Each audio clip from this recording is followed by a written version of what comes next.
Alright, hello, my name is Gabriela Vila and I'm going to talk about the recent article that we have to analyze and make a video about it. Alright, so the reading itself is about terrorism and it is a very insightful reading. I'm sorry if I'm looking down, I have notes because my memory is not that great. So, insightful reading. For the most part, it gives a reader major points to reflect upon. This is something outside that we obviously don't see in the news, what is portrayed in the news. And it gives us a time and a perspective to reflect upon onto what is really terrorism and what is it about. So, I'm going to touch some major and minor points about this essay that I was able to notice. I'm going to start with the first one, which I'm going to quote, and then I'm going to give my own words about it. So, open quote, "An initial tendency widely noted by some critics of the field is a selection bias of much terrorism research. In this case, the terrorism label is applied almost solely to non-state groups opposed to Western interests. It is usually not applied to those groups supported by Western states, even when they commit identical acts of civilian-directed violence such as hijackings, bombings, kidnappings, and assassinations." Indeed. And this is something that we can see all the time when it comes to mass shootings. For example, if the shooter is somebody outside the, for the most part, Caucasian race, for example, if it's somebody, let's say if it's somebody that proceeds from Islamic Muslim family, they will probably categorize this act as terrorism. Whereas if somebody, let's say a white person, would do this, they would probably give it to mental health problems and just anything but terrorism, because totally, like, anything outside that circle is terrorism, but what is inside the circle, it's not. Nobody really talks about the separation of families that are caused from deportation. I found this to be a terrorist act from the government because this is sending a message to illegal immigrants that don't have the correct papers, let's say, to be a normal citizen or a normal resident here. They're sending a message of terror, meaning that if you get caught, you're just going to lose everything. And I find this to be very sad. Here's an example that this person gave. Such an approach would argue that a car bomb detonated in a city street by clandestine state agents is not an act of terrorism, but an identical attack by a non-state actors is. Or that the kidnap, torture, and murder of a civilian by agents of the states are not terrorist attacks, but the same act by a non-state group is terrorism. This brings me back to my first point. If the person committing the murders or the crimes or anything of the similar is outside the, let's say, the non-profiling race, like for example, we don't, like I said before, we don't see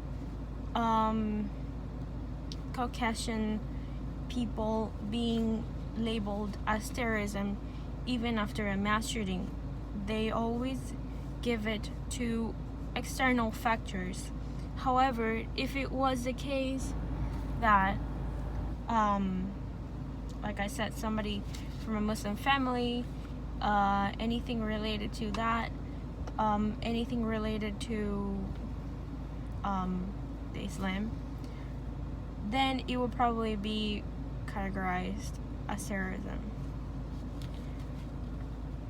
He also mentions that many states continue to employ terrorism on a considerable scale against their people today in places like Colombia, Haiti, Algeria, Zimbabwe, Myanmar, Pakistan, Uzbekistan, Egypt, Kashmir, Palestine, Chechnya, Tibet, North Korea, Indonesia, the Philippines, and elsewhere. Also Venezuela. Very important to consider it. And yet, the broader terrorism studies field does not include statistics on a state terrorism in any of its recognized databases, nor does it expand any real effort trying to understand the nature, causes, tragedies, and outcomes of state terrorism. So, for me, state itself does not want to recognize non-state terrorism in any way. Just because it's not convenient for them. So, of course it's not going to, because it's not good for them.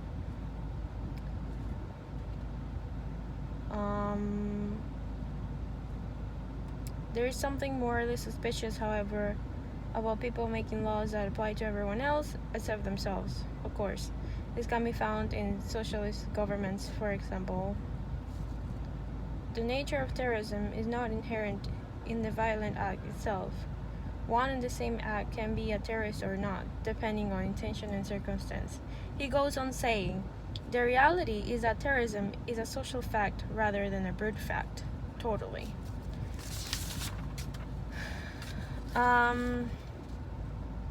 They also suggest that the concept terrorism has been greatly abused by political interests and has too many negative cultural and political connotations to retain any analytical value. Of course, it has been abused. Like I said, it is convenient for them to use it because it's like an advantage against their other political groups that don't consider allies. One major point that I found in this reading was, more importantly, it applies that actors can abandon its use at any time, and that being a terrorist is not a determinant of future behavior or an indication of some kind of essential evil nature. Important. The targets of terrorist violence are not necessarily the victims of the violence, but rather the audiences to the violence. From this perspective, terrorism is a foreign political communication rather than direct military action. Like I said, if we are in a scenario where there's a mass bombing, or I wasn't saying mass shooting, but it's a mass bombing. There's a bombing in the middle of the city, and it's caused by,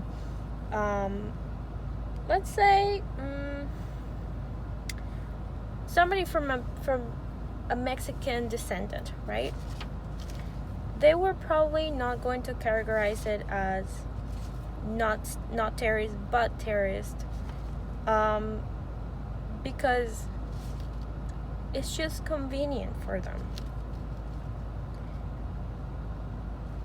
Profiling people that are outside their own circle of convenience is just something that they use to manipulate society as a whole.